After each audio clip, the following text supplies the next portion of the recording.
I'd like to thank the organizing committee of the Australian Society of Orthodontics for this very kind and generous invitation to do the P. Raymond Begg Memorial Lecture.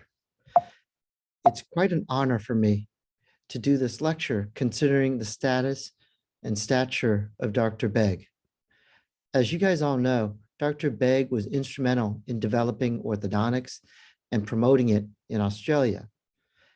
He's one of the founders of the AOS, and I didn't realize until doing my research for this lecture that up until the age of 82, that he was still forming patents in the field of orthodontics.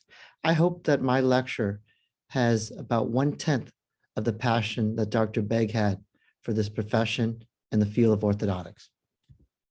So let's go from one legend to the other.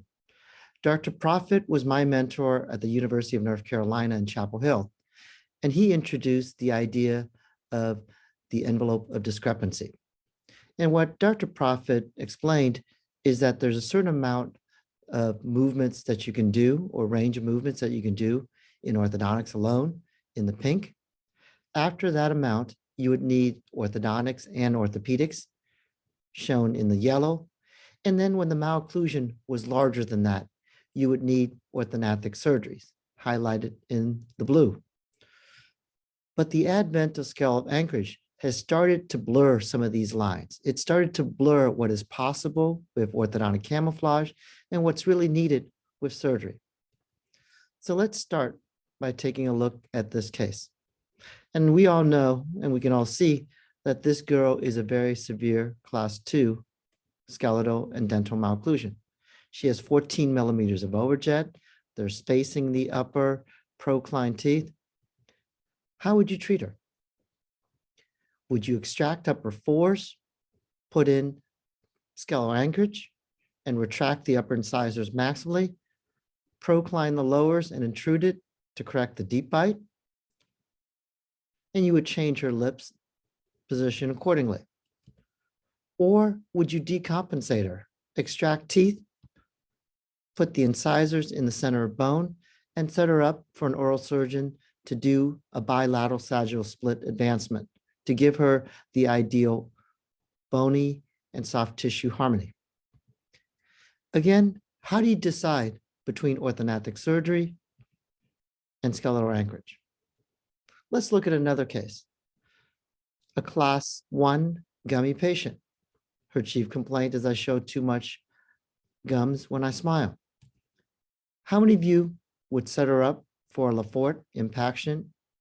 How many of you would put in some pins and intrude the maxillary anterior segment?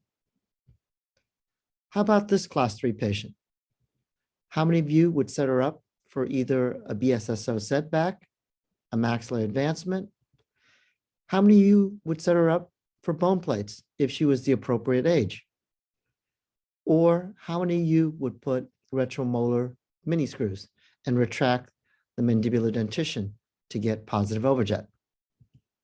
So how do we decide between skeletal anchorage and orthodontic surgery? What factors guide your decision in making this tough and difficult choice? Is it the severity of the discrepancy?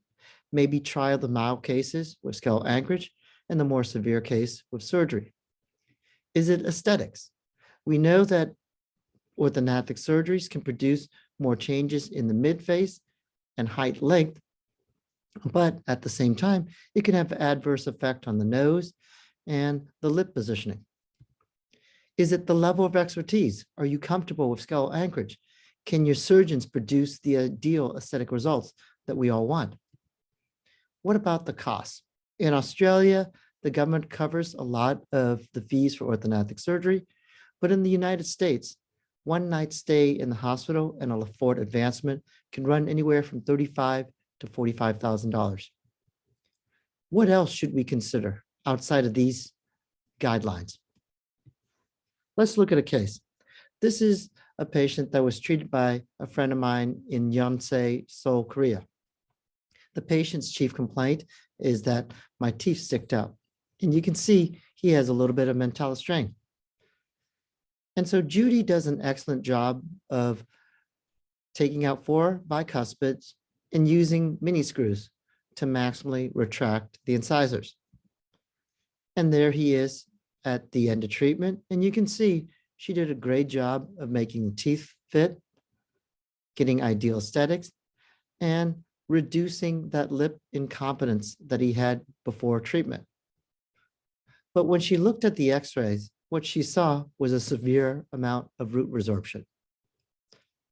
And Judy hypothesized at that time that maybe it was another factor other than the lingual cortical plate that was causing this. Judy hypothesized that she was invading the incisive canal space. So biological boundary number one, the incisive canal. So Judy Chung first presented these findings in 2015 in a series of 2 case report in the AJODO, where she showed severe root resorption when you retract an incisor into the incisive canal space. But Dr. Profit would always tell me 2 case doesn't make a protocol, 2 case doesn't make a guideline. So Judy came to North Carolina, and together we set up a series of experiments. We had a control group where there was minimal incisor retraction, only 1 millimeter at the root apex. We had a retraction group where the mean retraction was about 6.9 millimeters. The age was comparable. The treatment time obviously was a lot less, only 21 months for the control group and about 33 months for the retraction group. And so we had longitudinal cone beams, and what we wanted to measure was how much root resorption was seen in each of these groups. We did the 3D cranial base superpositions, and we evaluated contact, the incisive canal, and root resorption. And what did we see? I'll wait to summarize that data a little bit, but I'm going to go through and show you some case examples. Case number 1. There was about 5 millimeters of AP root retraction. In this case, only the upper right one showed resorption.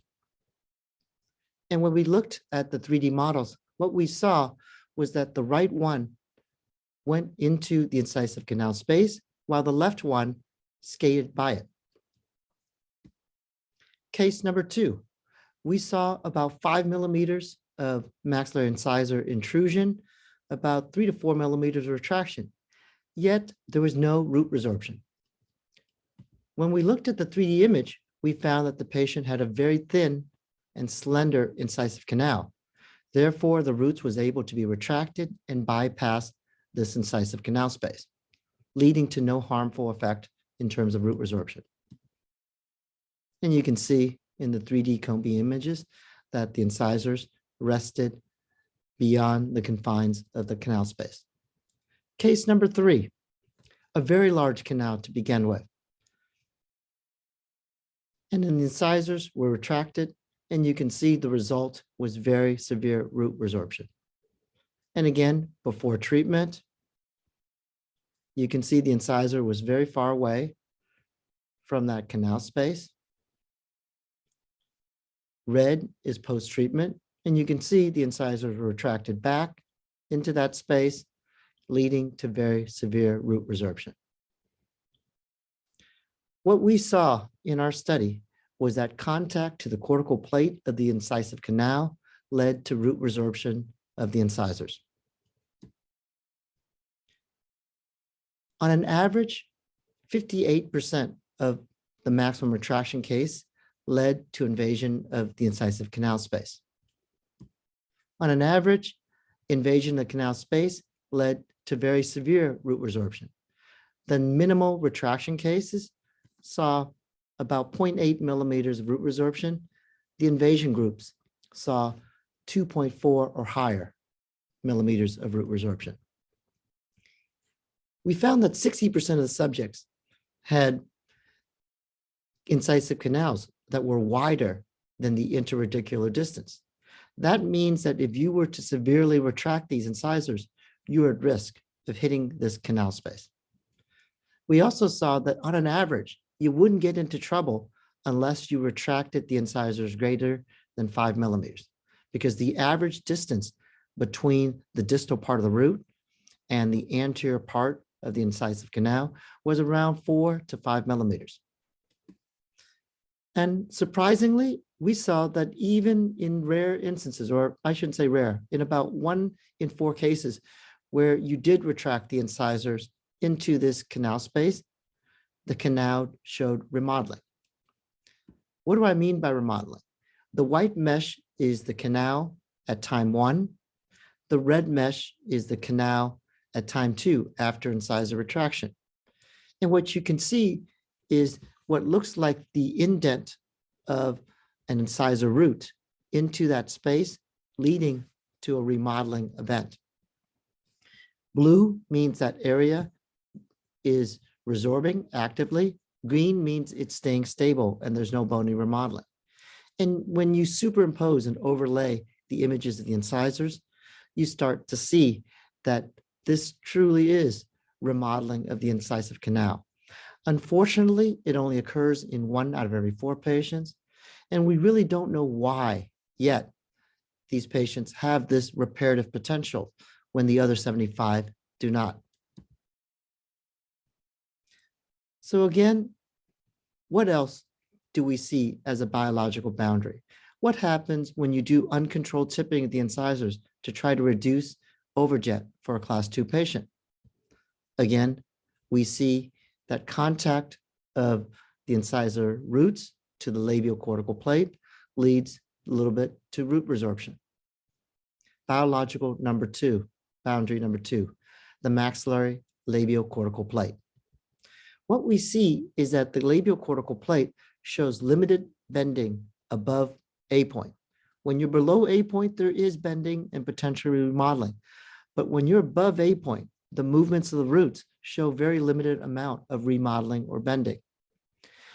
Contrast that to the palatal plate or the lingual plate. When you move the roots of the incisors towards the palatal cortical plate, it shows a larger amount of bending or remodeling. This is another example of a patient that's class 3. And the orthodontist wanted to make sure the incisor angulation was good. They added labial root torque or lingual crown torque. And you can see that in the process of adding torque, they push the roots outside the labial cortical plate. And you can see with the 3D superimposition where the root movements were. And to the point right now, we don't know exactly why some cases show root resorptions while others show fenestration. Is it the thickness of the bone? Is it the movement? Is it some genetic predisposition that they have in their genes? We don't have the answer yet, but we're collecting data to hopefully solve this mystery in the next coming years. And again, as I told you, for some reason, the lingual cortical plate or the palatal plate tends to remodel back.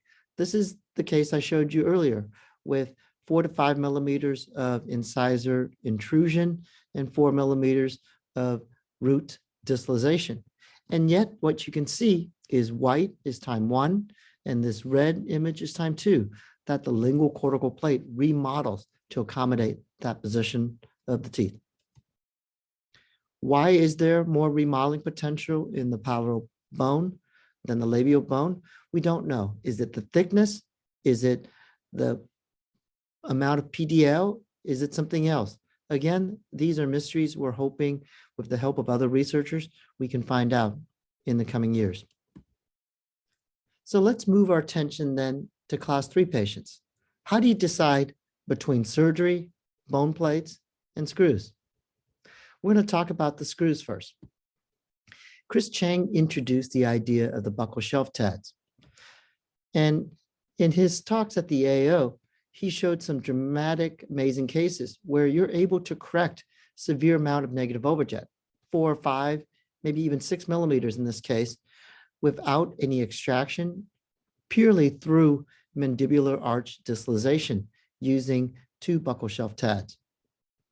And he showed again, before, post-treatment, and 1-year follow-up, that it's relatively stable. And anytime there's a new technique, I wince a little bit because my residents want to try it. So this is at our clinic in North Carolina, and you can see the patient has bad hygiene, but one of my residents, after hearing Chris Cheng, wanted to try a buccal shelf TAD. And fortunately for us, the patient had an impacted canine, which justified us taking a cone beam at time 1. She puts in the buccal shelf TAD, and she retracts the teeth. And what you see is that her mechanics could use some help. She used uncontrolled tipping instead of tipping. And as a result, she pushed the root out the labial cortical plate. Is that the end of the world? Potentially, potentially not. But biological boundary number 3 is the mandibular symphysis. There's a limit to which it can remodel to accommodate root movement. Again, anytime you look or see a study in the AJODO or in the lecture circuit, ask for multiple slices, not just one image, because you might have an oblique view.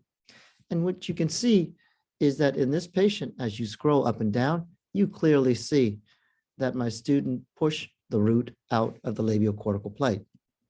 Now, is that the end of the world? What should you do if this happens? If you catch it early enough, you can put in auxiliary springs or torque to move those roots back into the center of bone. And we took a time 3 cone beam CT. And what you can see is, again, if the PDL is healthy and we are able to move the roots back into bone, there is the potential to regrow that bone.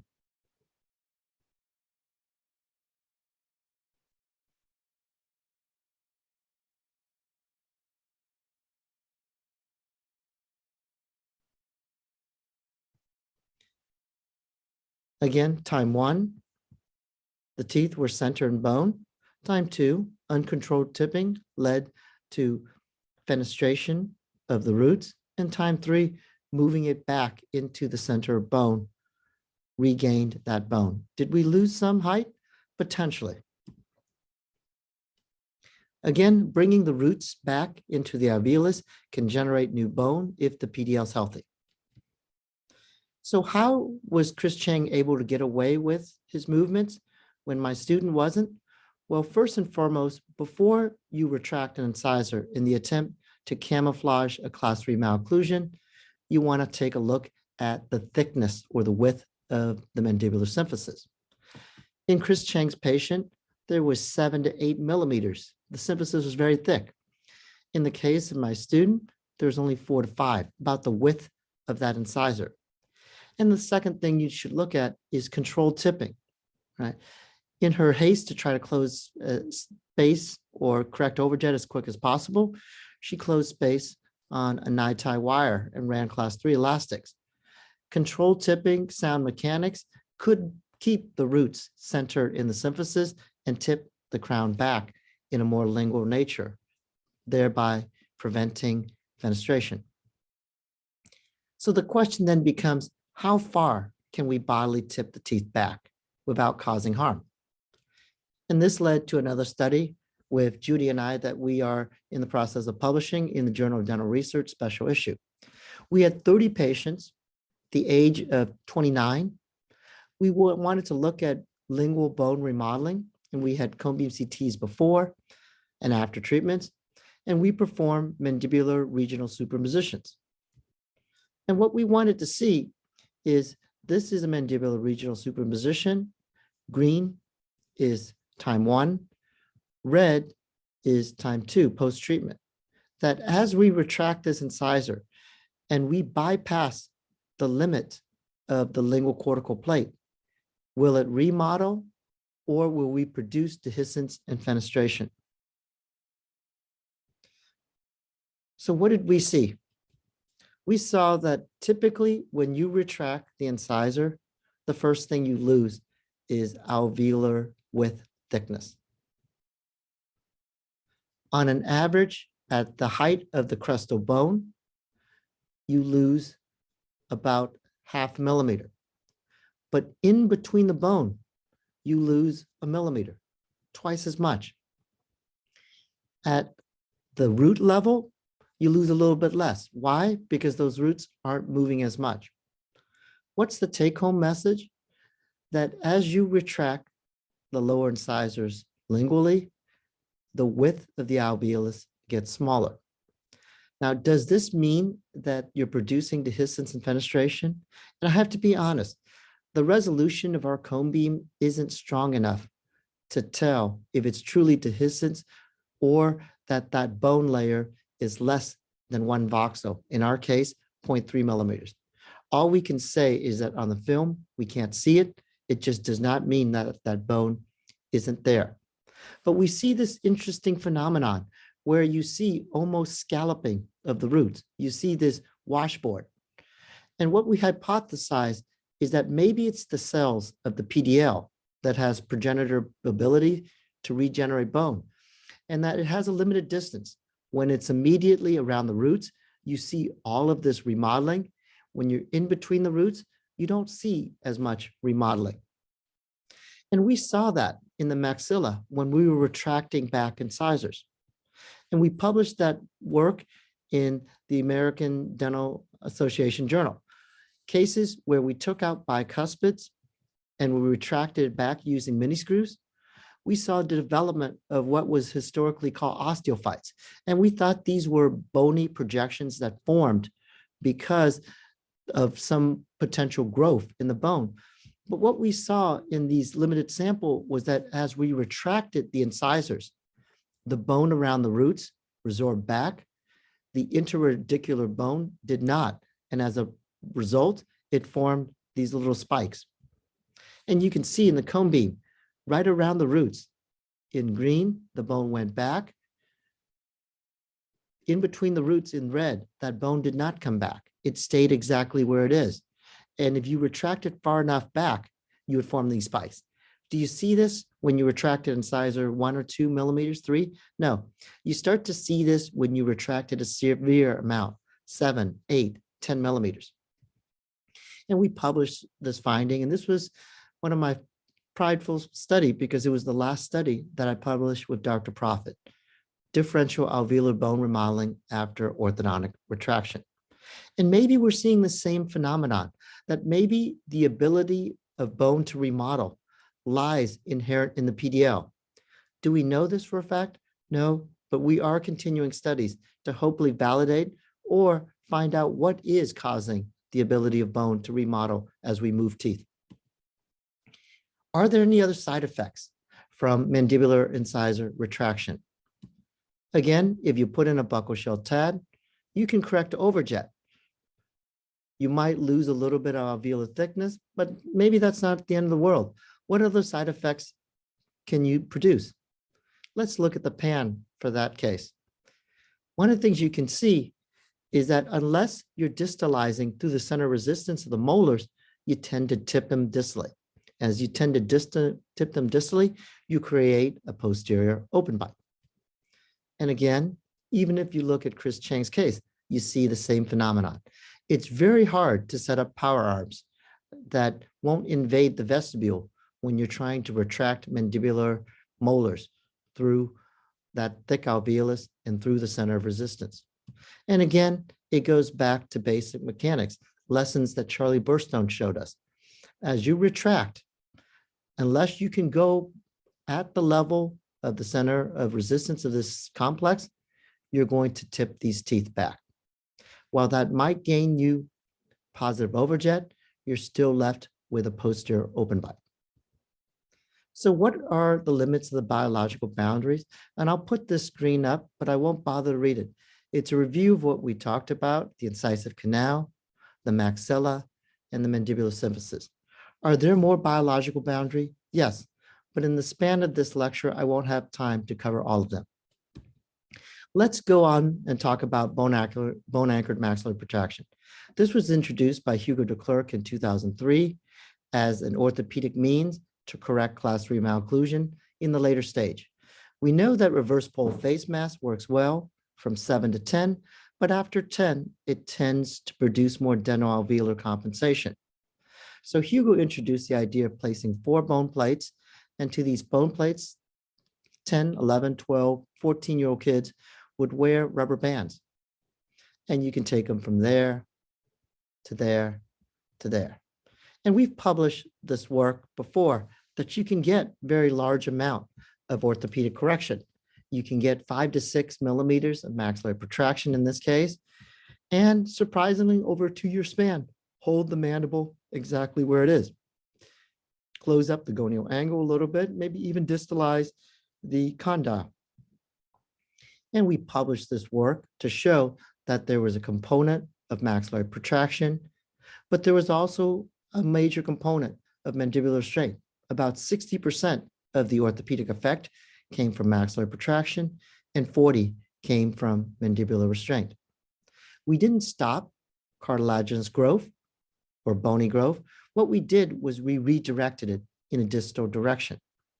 And again, we saw the orthopedic effect by opening and distracting the sutures, the zygomatical frontal, the zygomatical temporal, and the zygomatical maxillary suture. And again, in the mandible, we saw closure of the gonial angle, distalization of the condyle. But the question always remains, how stable is this movement? What's our retention protocol? We wear elastics 250 grams to the anchors at nighttime until completion of growth. We see the patients every 6 months. If the overjet is decreasing, then we tell them to wear it more, maybe full time. In rare instances, you'll get an increase in overjet. Probably the most severe one was a patient of mine that went to about 6 millimeters of overjet. I had to tell her to stop and slow down for about 4 months and then kick it back in to nighttime. The anchors are removed at 18 years of age, the same time as the third molars are extracted. So we did a study at UNC looking at the long-term effect of this. We had 50 patients, class 3, consecutive treated with bone anchors. They had to have an A and B of less than 0 to qualify, edge to edge or negative overjet, no functional shift, and they had to consent to 3 cone beams, pre-treatment, post-treatment, usually about 2 years later, and retention about 4 years later at 18 years of age. Of the 50, 25 came back and 25 consented to getting a 3rd cone beam. This is a quick scan of the initial patients that came back. And you can see for the most part, things are relatively stable as highlighted in the green. But you can also see there's a high amount of variation. Patient 1 had continued mandibular distalization. Patient number 11 continued to show mandibular growth. Patient 14 showed lateral growth. What we saw when we analyzed the data was, for the most part, even if the patients were wearing elastics, A point didn't go forward. It stayed relatively where it was in the AP direction, about 0.6 millimeters. Vertically, it went down about 2.1 millimeters. Is that a component of the traction or is that growth? We really don't know because we don't have untreated controls. B point surprisingly stayed about where it was. It went forward a little bit, 1 millimeter, and that's probably less than what you would expect in an untreated class 3 patient. And vertically, it went down about the same distance as A point. And we saw continued closure of the gonial angle by about 1.4 degrees, not as much as the initial treatment, but continued. So let's look at these cases individually to see the variation in response. This is Amanda. She's one of my best compliant patients. And what you see is from 14 years of age, completion of orthodontic treatment to retention, she continued to have distalization of the mandible. The maxilla went a little bit forward, but for the most part, A point stayed where it is in green. There she is at 12 to 14. And there she is at 18 years of age, 4 years retention. And when we look at the cranial base superposition, what we see is red is time 2 at 14, green is time 3 at 18, that A point really didn't go forward. It went down. And that's why this is shown in blue here. It's going down, and that could be a component of mandibular growth. Surprisingly to us, B point stayed exactly where it is. In fact, it actually went backwards about 1 millimeter for her. The condyle continued to grow backwards and the glenoid fossa adapted in a more posterior position. When we looked at the mandibular cranial base superposition, we see this continued closure of the gonial angle. When we looked at the inferior border, we really see this gonial angle closure continue.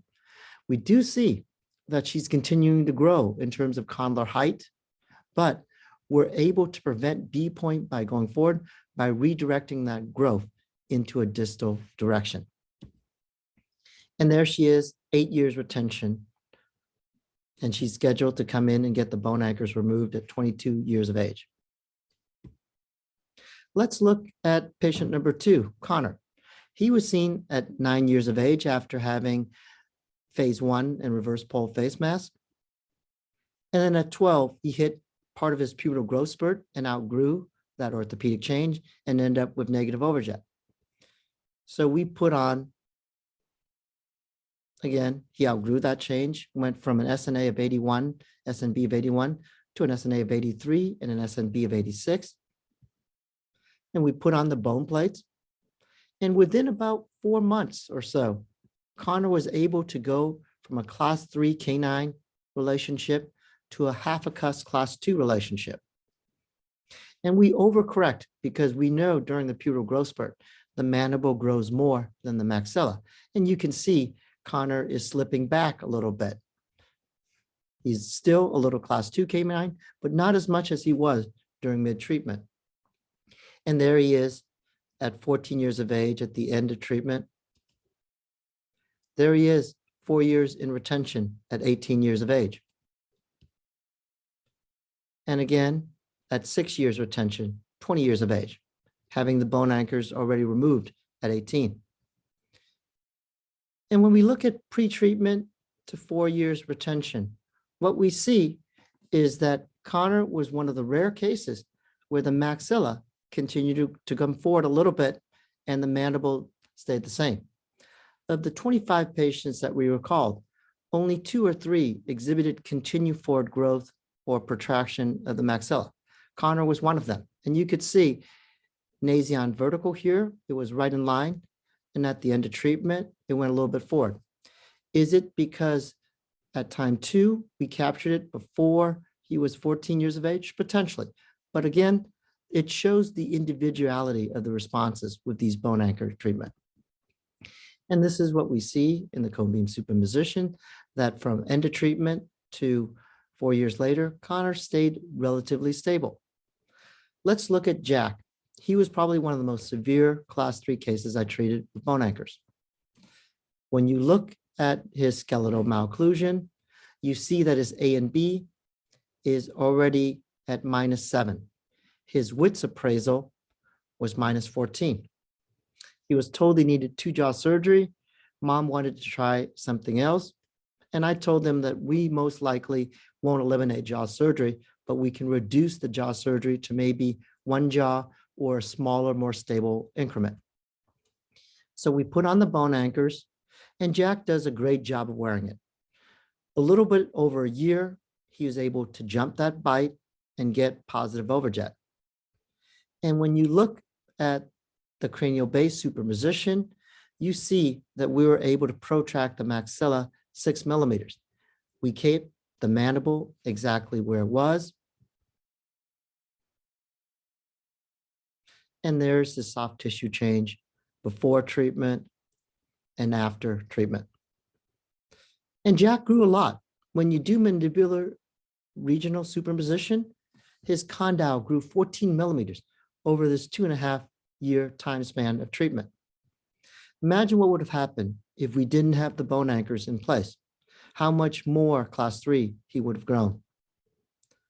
There he is at post-treatment. He's my biggest success, but also my biggest failure. I failed to take out the braces before all of these decalcification occurs. Nowadays, I have alternate treatments where I do take off the braces, use the bone anchors to get the overjet, and then retreat them later with either braces or Invisalign. And there's Jack at 5 years. And again, he's one of those cases where he's starting to slip a little bit. Overjet is now about 1 millimeter or maybe 0. Overbite is now opened up to about -1 millimeter. And when you look at the superimposition, from time 1 to time 2, we had a large amount of maxillary protraction. We had a good amount of mandibular restraint, but we weren't able to keep all of that mandibular restraint from time 2 to time 3. Is it because he didn't wear the rubber band? Is it because he's mandibular prognathic and we were really just swimming upstream, trying to hold the mandible back? We don't know. And you can see with the cone beam superimposition that the maxilla stayed where it is from 14 or 16 to 19 years of age, but the mandible came forward. And all we have to do is look back in the literature to see that class 3 subjects with a component of mandibular prognathism shows more mandibular growth in terms of length and timing after the adolescent growth spurt. Let's look at Mackenzie, the last case. Very mild in terms of her skeletal class 3 AP, but she's an asymmetric class 3 mandibular grower. When you look at it, A and B is about -2, S and B is 92. It shows that she has a component of mandibular prognathism. And you can see it in the cone beams that she is asymmetric. We put in the bone anchors. Mackenzie wasn't our best compliant patient, but she's a good example to show you what is out there. If all I showed you was successful cases, you'd be disappointed when you encountered bone anchor cases that failed. So I think it's important for me to show you not only the good, but the potentially bad. And there's Mackenzie. We put on the bone anchors and we get her some positive overjet, but then we start to lose it. We remotivate her to wear some rubber bands and we get closer and closer. And then finally, I've decided that we've had enough. And we're going to take out a lower left bicuspid. We retract it. And there she is at the end of treatment. And we learned a very valuable lesson from her, that the bone anchors themselves, while very effective at holding AP movement, if the kid wears it. Mackenzie, as I told you, wasn't the most compliant. The bone anchors themselves might not be that effective at maintaining asymmetric growth, especially when it's severe. Now, what do I consider severe? Midline deviations that are off more than 3 millimeters to begin with, projection of the ramus growing towards the opposite side like she had at the beginning of treatment. What are the study limitations? We had a small sample size. Only 25 consented to coming back. We had a very heterogeneous samples. We had some class 3 maxillary deficient, class 3 mandibular prognathic, and then we threw in some of the asymmetric patients. So it makes it hard to get power analysis from the individual subpopulations. And then we really don't know about compliance. Was the ideal patients like Amanda and Connor good because they wore their rubber bands? And was the asymmetric girl, Mackenzie, bad because she didn't wear the rubber bands? We won't have the answer to that question just yet. I'd like to end my talk by talking about what are the 2 other dimensions we should look forward to. We finished collecting the data on the transverse dimension. And if you guys have are willing and are able to go to the American Association of Orthodontics meeting in Miami, please go to Hugo de Klerk's lecture. He's going to talk about class 2s and what can we do with it. This is a pilot study that he and I just started together, and we're hoping to wrap it up in a year or so. Some very exciting data. Please stay tuned. Again, I want to thank the organizer for this privilege and honor to present to the Australian Society of Orthodontists. And I'd like to conclude with one of my favorite quotes. Just because we can doesn't mean we should. Just because we've always have doesn't mean we always have to. Once we know better, we should choose better. Thank you.